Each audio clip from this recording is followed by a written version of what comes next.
हमको विदा किया जाता है 4 साल के बाद के 5 साल, तो हमको जो कागज़ दिया जाता है वो स्टूडेंटशिप का नहीं है, वो मास्टरशिप का है। MCom, MSc, MA. क्या मतलब? गए थे विद्यार्थी बनकर, लेकिन कॉलेज ने आपको अब मास्टर होने की योग्यता दे दी। अब तुम खुद मास्टर बन के पढ़ा सकते हो। Master of science, master of commerce, master of arts, ये तुम्हारी उपाधि होती है कॉलेज से जब विदा किया जाता है। पर कॉलेज में जाते समय तो आप स्टूडेंट बन के जाते। तो यूनिवर्सिटी की, कॉलेज की, विश्वविद्यालय की महिमा स्टूडेंट बनाने में है कि मास्टर बनाने में? बोलो। मास्टर बनाने। लाखों रुपया खर्च करते हैं स्टूडेंट बनने के लिए, नहीं मास्टर। ऐसे ही गुरुकुल की महिमा, आप जाओगे शिष्य बनकर, चेला बनकर गुरु के पास, पर गुरु आपको वहाँ से जब विदा करेगा शिक्षा देकर, तो गुरु की शिक्षा देगा। स्टूडेंट बन के जाते हैं और मास्टर बन के निकलते हैं। कहाँ से? विश्वविद्यालय से। ऐसे ही गुरुकुल में जाते हैं शिष्य बनकर, और गुरु आपको निकालेगा गुरु बनाकर। ये पहली बात। तो गुरु कभी शिष्य, गुरु बनाता है। अगर चेला ही रहेगा तो फिर ये क्या, सारा जीवन चेला ही बना रहेगा? फिर ये ज्ञान को आगे वितरण कैसे करेगा? गुरु उसको इतना योग्य बना देता कि फिर वो दूसरे को भी जाकर ज्ञान ने, नहीं तो ज्ञान परंपरा नष्ट हो जाएगी। एक गुरु ने ज्ञान पूरा पा लिया और चेले को खाली चेला ही बना के सारा जीवन रखा, पैर दबवाता रहा, लिंगोटी धुलवाता रहा, साई सेवा करवाई, और गुरु तो मर गया। अब वो चेला बेचारा लंगोट धोते धोते वो भी मर गया। तो गुरु वही है जो अपनी पूर्णता का जो उसने अनुभव किया, अपने शिष्य को भी वही पूर्णता का अनुभव। तो गुरु शिष्य बनाते हैं कि गुरु बनाते हैं? गुरु बनाते हैं। अब समझे, गुरु कभी कर्ण मंत्र नहीं देते हैं। सूर्य ने कभी याज्ञवल्क्य के कान नहीं फूके, याज्ञवल्क्य ने जनक का कान नहीं फूका, जनक ने सुखदेव का कान नहीं फूका, सुखदेव ने परीक्षित का कान नहीं फूका, कि दुर्वासा ने कृष्ण का कान नहीं फूका, कि कृष्ण ने अर्जुन का कान नहीं फूका। सबने ज्ञान प्राप्त किया, सबने। अब कान फूकने की बीमारी चल गई है। अब तो टीवी के ऊपर भी गुरु लोग चेला बना लेते हैं और मंत्र दे देते। कहाँ तुमने गुरु बनाया? वो टीवी में हम देखते थे और टीवी से ही उन्होंने हमको शिष्य बना लिया और हमने गुरु मान लिया और मंत्र लेकर चप रहे हैं। बहुत धोखा है। गुरु वह जो 5 भ्रांतियों से मुक्त कराकर एक ब्रह्म का निश्चय करा सके। नोट करो, गुरु वह जो 5 भ्रांतियों से मुक्ति दिलाकर और एक ब्रह्म का निश्चय करा सके।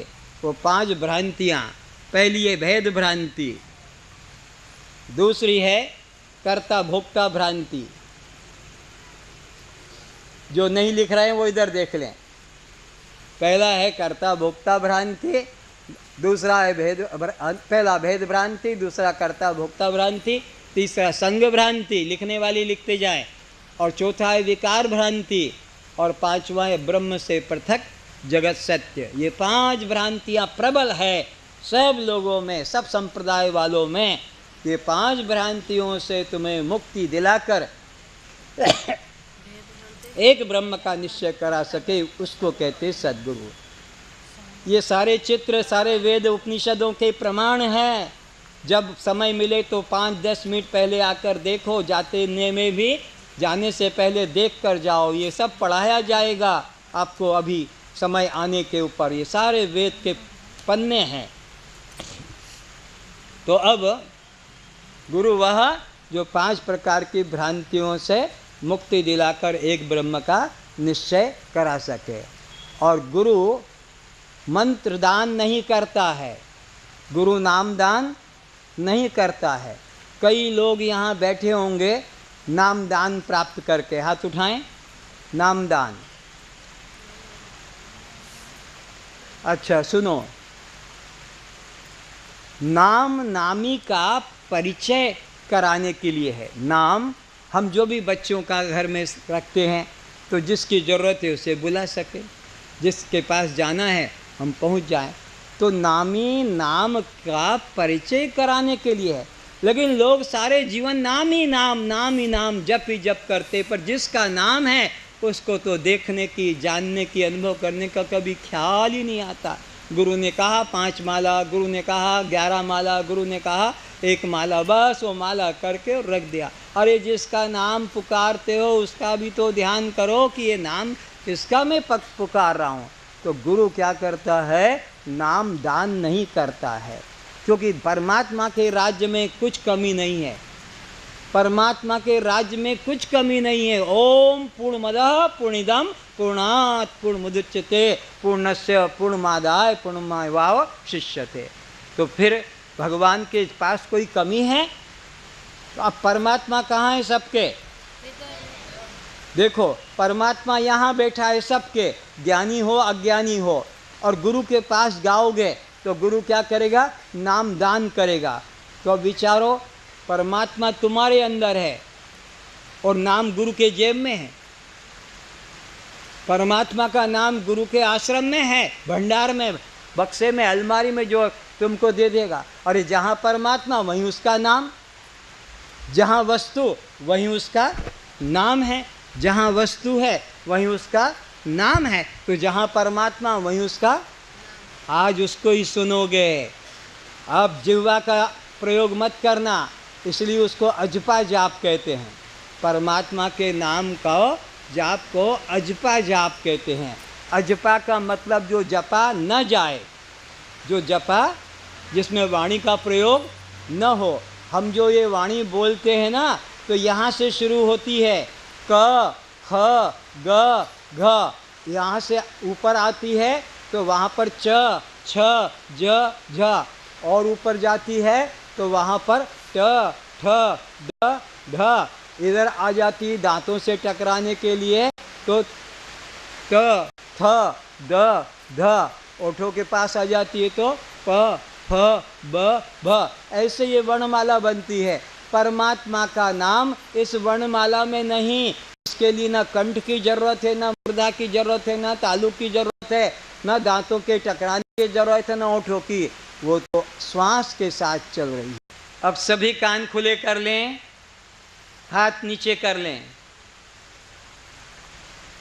जिन जिन को सुनाई पड़ा है वो परमात्मा की दिव्य ध्वनि, दिव्य वाणी, बिना जिह्वा के प्रयोग के, बिना माला के, वे हाथ उठा के बताएं जिन्होंने सुना है। नीचे कर लें। बाकी लोगों ने नहीं सुना, वो भी सुनेंगे, अभी सुनेंगे। परमात्मा को पाने का सबको अधिकार है। तो वो कैसे सुनेंगे? मैं एक ध्वनि निकालूंगा, आपकी आंखें बंद रहेगी किंतु कान खुले रहेंगे, कान बंद नहीं करना। मैं एक ध्वनि निकालूंगा, आप उसे श्वास के साथ अंदर लेना, श्वास के साथ अंदर। फिर मैं दूसरी ध्वनि निकालूंगा, आप उसे अपने श्वास के साथ बाहर समझना है। जब मैं सो का उच्चारण करूंगा आप श्वास अंदर लेंगे, जब मैं हम का उच्चारण करूंगा आप श्वास को, बस आपका ध्यान मेरी ध्वनि पर रहे और उसके हिसाब से श्वास को आप चलाएंगे। आंखें बंद कर लें, कान बंद नहीं करें। हाँ, अब श्वास को अंदर लेते हुए मैं बोलूँगा, बस आप श्वास अंदर लेंगे। सो, श्वास बाहर, हम, श्वास अंदर, सो, श्वास बाहर, हम, श्वास अंदर, सो, श्वास बाहर, हम, अंदर, सो, बाहर, हम, अंदर, सो,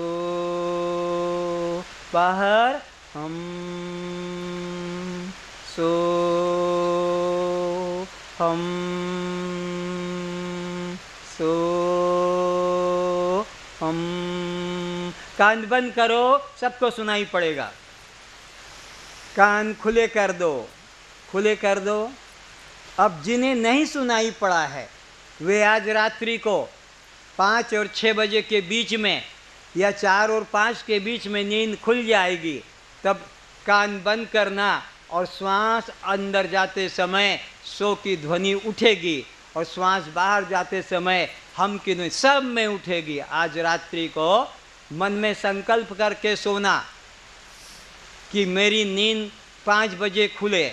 अपने तकिए से, जिसको ओशिका कहते हैं, तकिया कहते हैं, उसको बोलना कि मुझे 5 बजे आज उठना है कि 4 बजे उठना है। ठीक, तुम्हारे अलार्म फेल हो जाएंगे, वो टाइम पे उठाएगा और उस वक्त पर आप श्वास अंदर जाते समय सो की ध्वनि सुनेंगे और बाहर आते समय हम की ध्वनि सुनाई पड़ेगी।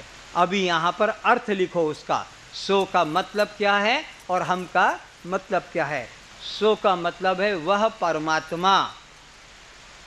सो का मतलब हुआ वह परमात्मा जिसे मैं तीर्थ मंदिर मूर्ति, तीर्थ मंदिर मूर्ति, चित्र, स्वर्ग, वैकुंठ आदि स्थानों में खोज रहा था।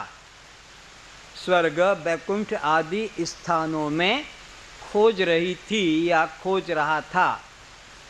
वेद कृपा से, गुरु कृपा से आज मैंने जाना कि वह मैं स्वयं हूँ, कि वह मैं स्वयं हूँ। कौन वह? जिसे तीर्थों में, मंदिरों में, स्वर्ग वैकुंठ में, चित्र मूर्तियों में, ध्यान में, माला में खोज रहा था, पता लगा वह तो मैं स्वयं हूँ। दूसरा पैराग्राफ लिखें, और यह जो पिता माता से उत्पन्न हुआ शरीर, और यह जो पिता माता से उत्पन्न हुआ शरीर, जिसे मैं मानता आ रहा था, जिसे मैं मानता आ रहा था, जिसे मैं मानता आ रहा था, अब पता लगा यह मैं नहीं हूँ, यह मैं नहीं हूँ, यह तो मेरा है। यह मैं नहीं हूँ, यह तो मेरा है। इसलिए इसका कोई धर्म मेरा धर्म, इसलिए इसका कोई धर्म मेरा धर्म नहीं है। आइए अब आगे की विषय पर चर्चा चलती है। गुरु का महत्व समझे। पहले गुरु का अर्थ तो जान लिया, गुरु का उपयोग भी जान ले। आप ब्रह्मा के समान हो जाएं, विष्णु के समान हो जाएं और शंकर के समान हो जाएं, इतनी शक्ति आप प्राप्त कर सकते हैं। सृष्टि का उत्पत्ति, पालन और संहार भी आपके अंदर करने की क्षमता है। लेकिन बिना गुरु के कोई भी भव बंधन से, दुखों से छूट नहीं सकता। इसलिए भगवान राम को भी गुरु के शरण में जाना पड़ा, भगवान कृष्ण को भी गुरु के शरण में जाना पड़ा, और सभी को गुरु की शरण में जाना पड़ता है, क्योंकि ज्ञान गुरु के द्वारा ही प्राप्त होता है। अपने बुद्धि के द्वारा, अपने ज्ञान के द्वारा, अपने कर्म साधन के द्वारा कोई भी व्यक्ति परमात्मा को प्राप्त नहीं कर सकता है। तो इस तरह से गुरु का महत्व हमारे शास्त्रों में दिया है और कहा है कि गुरु की आज्ञा पालन करने में, जो गुरु तुमको जीवित अवस्था में मुक्ति दिलाता है, उसकी आज्ञा पालन में अगर सिर भी काट कर देना पड़े, उस सत्य को पाने के लिए अगर हमें सिर भी काट कर देना पड़े तो भी बहुत ही सस्ता है, चीपेस्ट है। इसलिए देर नहीं करना गुरु के आदेश को पाने के बाद। हमारा तुम्हारा शरीर क्या है, इसको सुनो। 9 दरवाजे हैं और 9 दरवाजों से ही मल निकलता है। जब कान में अंगली डालोगे गुड़ निकलेगा, खाओगे कि पोंछोगे। आँख के कोने में अंगली लगाओगे, चीनी की चाशनी निकलेगी, क्या करोगे? नाक पे झटका मारोगे, डालडा निकलेगा, क्या करोगे? इधर मुख से निकाला बटर मक्खन, क्या करोगे? इधर से वो परफ्यूम निकलेगा, क्या करोगे? और नीचे से खिचड़ी और आगे से शरबत, क्या करोगे? तो कहते हैं यह तन विष की बैल है। यह तुम्हारा हमारा शरीर क्या है? विष की लता। विष की लता जैसे नीम का फल भी मीठा, फूल भी मीठा, पत्र भी मीठा, रस भी मीठा, ठीक है ना? नीम का गलत है? अच्छा, करेले का पत्र भी मीठा, रस भी मीठा, फल भी मीठा, वो भी कड़वा। ऐसे ही ये विष की लता है। शास्त्रों में शरीर को विष की लता कहा। पर तुम सबको कितना घमंड है, जितने बैठे हो, ये मैचिंग, ये साड़ियाँ, ये लिपस्टिक, ये क्रीम, ये पाउडर और ये दाढ़ी देखो बना के बैठा है, ये सब ये श्रृंगार करके। अरे ये तन विष की बेल है और गुरु अमृत की खान, और सिर कटाए जो मिले। तुम तो दाढ़ी कटाने में पीछे हट जाओगे कि हम तो सत्संग छोड़ देंगे, दाढ़ी को संभाल के रखेंगे क्योंकि भगवान बड़ा खुश होगा हमारी दाढ़ी देख के। अरे वो दाढ़ी तो बकरों को भी है, गॉड को भी, उसका क्या कल्याण होगा? तो इसलिए याद रखो, नोट करो, मुक्त ही मुक्त हो सकेगा, मुक्त ही मुक्त हो सकेगा, बंधा मुक्त नहीं हो सकेगा। मुक्त ही मुक्त हो सकेगा, बंधा मुक्त कभी नहीं हो सकेगा। जैसे एग्जाम्पल लिखो, पिंजरे का पक्षी, बंधा हुआ पशु, बंधी हुई नौका, ये वहीं सड़ेंगे, वहीं मरेंगे, आगे नहीं बढ़ेंगे। क्यों? पिंजरे में बंधा है, कितना उड़ेगा वहीं मरेगा। खूंटे से बंधा है पशु, कितना जीवन में चलेगा वहीं मरेगा। वो नौका भी बंधी हुई है, जीवन भर चलाओ वहीं सड़ेगी। ऐसे ही यहाँ जितने लोग आए हैं वो सावधान होकर सुने।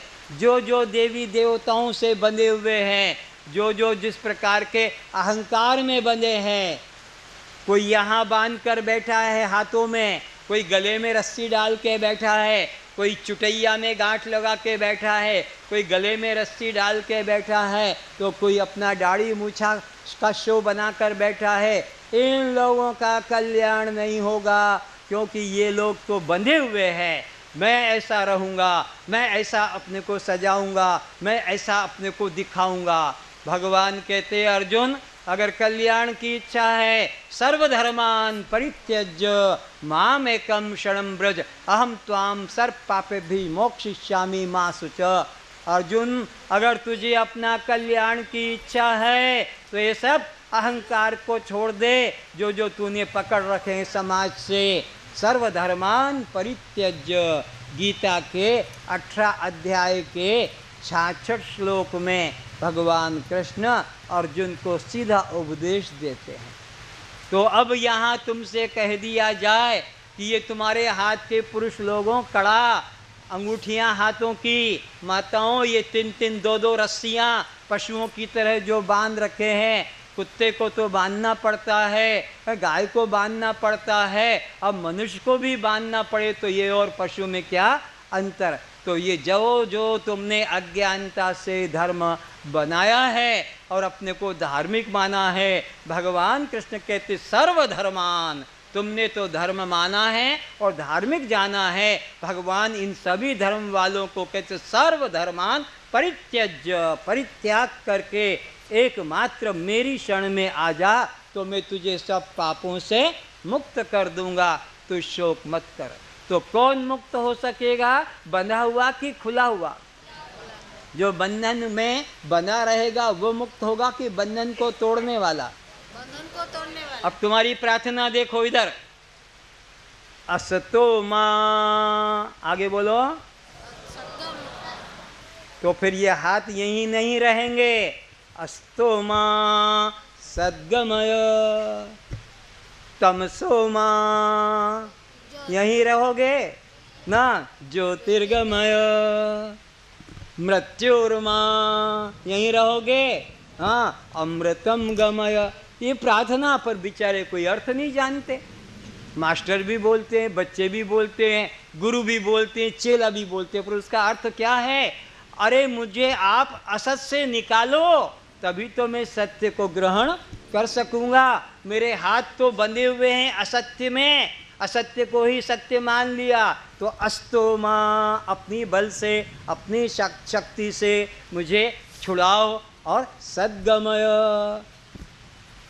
फिर कहा तमसो मां, मैं तो अज्ञान को ही धर्म मान के बैठा हूँ, मैं तो इन चित्रमूर्ति को ही धर्म मान के बैठा हूँ, मैं तो इन रस्सियों को सूतों को ही धर्म मान के बैठा हूँ।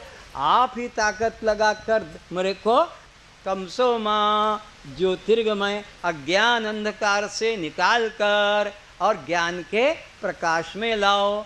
और मृत्युर्मा, मैं तो इसी में फंसा बैठा हूँ, ये शरीर का चौकठा बनाकर बहरूपियों का स्वांग की तरह अपना चेहरा बनाया, मैं तो इसी में। तो आप यहाँ से हटाओ और फिर मुझे सत्य अमृत का अनुभव। तो गुरु का क्या काम हो गया? पहले असत से हटाना, सत्य की तरफ चलाना, अज्ञान से अंधकार से निकालना और प्रकाश में लाना, और जन्म मरण वाले शरीर से अहंकार छुड़ाकर अमृत आत्मा का अनुभव करना। तो प्रार्थना तुम्हारी कितनी है? 3, पर गुरु के काम हैं 6। हर प्रार्थना में 2-2 काम हैं। अस्तोमा एक काम, और फिर सद्गमय ये दूसरा काम, तमसोमा एक काम, फिर ज्योतिर्गमय दूसरा काम, फिर मृत्युर्मा एक काम, फिर अमृतम गमय। तो गुरु का काम है तुमको पहले असत से निकालेगा। और तुम कहोगे ना ना हमारी दाढ़ी मूछा को मत छोड़ो, हमारे रस्सियों को मत खोलो, हमको खूंटे से मत खोलो, तो मरो, फिर उसी में फंसे रहो, फिर यहाँ आने की क्या जरूरत है? अरे हमें तो मुक्ति चाहिए। भगवान ने हमें ये जो जीवन दिया है मुक्ति पाने के लिए कि बंधे रहने के लिए? मुक्ति पाने के लिए। और बंधा रहेगा जिसके प्रति, वो वहीं जाकर जन्म लेगा। गीता के 8वें अध्याय के 5वें श्लोक में भगवान ने कहा, जो जिसका अंदर बंधा हुआ है मैं उसको उसी योनि में डाल दूंगा। शत्रु में बंधा है तो शत्रु योनि में डाल देंगे, और भगवान के अंदर तुम बंधे तो भगवान में बांध देंगे। पितरों में बंधे हैं तो पितरों में, पत्थरों में बंधे हैं तो पत्थरों में। भगवान गीता के 9 अध्याय में कहते हैं, जो पितरों की पूजा करने वाला है वो पितरों को प्राप्त होता है, देवताओं की पूजा करने वाला देवताओं को प्राप्त होता है, और जो अपने इन नाना कल्पित आकारों की पूजा करने वाला है उसमें डालता हूँ, और जो मेरी पूजा करता है उसको मैं अपने रूप में मिला लेता हूँ। तो आपको यह विवेक जगाना है। तो अब गुरु का महत्व बताने जा रहा हूँ। लक्ष्मी जी से भगवान विष्णु पूछ रहे हैं, अरे लक्ष्मी, तेरे यहाँ सर पर ये निशान क्यों हैं और तेरे पैरों में भी निशान पड़े हैं? तो लक्ष्मी कहती है, और कोई चर्चा करो, ये बात मत पूछो। भगवान ने कहा, मुझे यही जानना है ये निशान क्यों, रगड़ कैसी पड़ी और यह। तो भगवान कहते, मेरे को यही जानना है, आज मौका मिल गया है, तू भी वह है मैं भी। तो सुनो भगवान, ये जितने बाबा, जितने गुरु, जितने सन्यासी, जितने महामंडलेश्वर, जितने जगत गुरु घूम रहे हैं, इन सब के चरणों में मैं रगड़ लगाती हूँ। शायद कोई सच्चा गुरु होगा तो मेरा उद्धार। भगवान की पत्नी लक्ष्मी को भी अपने कल्याण की इच्छा है, और वो भी संतों को चरणों में सिर नवाती है। लेकिन अभी तक लक्ष्मी ने कहा, मुझे कोई सच्चा सद्गुरु नहीं मिला। अच्छा, और तेरे चरणों में निशान क्यों है? ये जितने बैठे हैं ना यहाँ सामने, ये मेरे चरणों में रगड़ते हैं खोपड़ी, ये रात दिन मेरे चरणों में रगड़ते हैं। क्या? बेटा चाहिए, बेटी चाहिए, पोता चाहिए, नतनी चाहिए, नाती चाहिए, मकान चाहिए, सुख संपत्ति घर आवे, कष्ट मिटे तन, ये मेरे पास रगड़ते हैं, इसलिए मेरे पैरों में चिन्ह पड़ गए हैं। तो लक्ष्मी को भी भगवान की पत्नी होकर भी गुरु की आवश्यकता हुई। दूसरा, नारद की बात सुनो। नारद जाते हैं भगवान विष्णु के सत्संग में, एक दिन अपनी वीणा अंदर भूल गए और बाहर चले गए। फिर ख्याल आया, अरे मैं तो अपनी वीणा नहीं लाया, सत्संग हाल बंद हो गया था। एक खिड़की खुली थी, तो क्या देखा कि जहाँ नारद की वीणा थी उस जगह को लक्ष्मी गोबर से लेपन कर रही थी। गोबर, गाय का जो निकलता है मल। नारद ने सोचा, और कहीं नहीं, जहाँ मैं बैठा वहाँ पर गोबर से, क्योंकि गोबर शुद्धि के लिए प्रयोग किया जाता है। तो नारद को थोड़ा विचार आया, कि न तो आगे से गीला न पीछे से पीला। अगर थोड़ा सा कुछ खांसी में झटके में निकल जाता तो ये लक्ष्मी मेरे जगह पर क्यों ऐसा। तो भगवान लक्ष्मी से तो शर्म आई, विष्णु से कहा भगवान मेरे मन में एक प्रश्न है। अरे भाई कल सत्संग में आकर तेरा समाधान मिलेगा, अब मैं भी तो आराम करूँगा, मेरा भी शरीर है, 3 घंटे से बोल रहा हूँ। नहीं प्रभु मेरे को नींद नहीं आएगी। ऐसी क्या समस्या हो गई। जहाँ मैं बैठा था उसी जगह लक्ष्मी खुरद के और जमीन को और गोबर से लीप रही है। तो भगवान विष्णु ने कहा हम अपने घर में गड्ढा खोदे, कुआं खोदे, तेरे बाप का क्या जाता है। बोले भगवान उसी जगह गड्ढा, उसी जगह क्यों, बाकी जगह नहीं किया। जा तेरा काम करनी प्रभु मुझे बताओ। सुनेगा तू निगुरा है, निगुरा। जब तक गुरु नहीं करेगा तब तक तेरा कल्याण नहीं होगा। समझना 2 बातें, भगवान के दर्शन होने के बाद भी गुरु की आवश्यकता। भगवान के धाम में भगवान के साथ रहने वाला, कभी शंकर के साथ, कभी विष्णु, कभी ब्रह्मा, सब समय ब्रह्मलोक में विचरण करने वाला। लेकिन क्या कहा कि तू निगुरा है, जब गुरु धारण करेगा तब तू पवित्र होगा। इसलिए निगुरे का हाथ का पानी भी गांव के लोग नहीं पीते हैं। और निगुरा जहाँ बैठ जाता है, आप तो शायद भूल गए हो, पर ये उड़ीसा में प्रथा देखी है। कोई भी अतिथि आया, घर के अंदर बैठ के भोजन किया, तो वे माताएं एक छोटे से बर्तन, कुछ कप में गोबर रखती है और उसको ऐसा करके पहुँच देती है, क्योंकि वो निगुरा है, क्या पता मेरे घर में आया है अपवित्र हो जाएगा। इसलिए ये प्रथा उड़ीसा में देखी, पवित्रता की। उड़ीसा में किचन में गांव के अंदर कोई बैठ जाता है बाहर का के, तो थोड़ा गोबर डाला और पहुँच कर निकाल दिया। तो निगुरे का हाथ का पानी नहीं पीते हैं। मई महीना एक अतिथि, एक यात्री आया और कहा भैया मुझे पानी पिला दो। वो पानी लेकर आया, लो पियो। कोई तेरा गुरु कौन है। उसने कहा मैं गुरु के चक्कर में नहीं पड़ता, मैंने कोई गुरु नहीं बनाया। वो यात्री प्यासा, गर्मी के दिन, कंठ सूख रहा है, तो पानी, बोले मैं आगे पी लूँगा। अरे अभी तुमने पानी मांगा, मैं लाया, क्यों नहीं पीता है। तू तो निगुरा है, तेरे हाथ का नहीं पीऊँगा, आगे किसी के पास पी लूँगा। अब उस आदमी को दुख लगा, हाय मैंने गुरु नहीं किया तो आज मेरे द्वार से एक प्यासा आदमी चला गया, धिक्कार है मेरे जीवन को। उसने गुरु बना लिया। फिर कोई यात्री आया दूसरे दिन, पानी मांगा, पानी पिलाया। भाई तुम्हारा गुरु, हाँ कौन है। वो ज्वाला प्रसाद। कहाँ है। काशी में। तो अभी, बोले वो जेल गए हैं रेप केस में, कोई मर्डर केस में गया है। ये है अवस्था। इसलिए जान के अच्छी तरह से कि ये गुरु बनाने योग्य है अथवा नहीं है। मांस मछली खा रहे हैं, शराब पी रहे हैं, 2-2 3-3 औरतें रखी है और जगत गुरु बनकर बैठे हैं या गुरु बनकर बैठे हैं। इसलिए गुरु कीजिए जान के और पानी पीजिए छान के।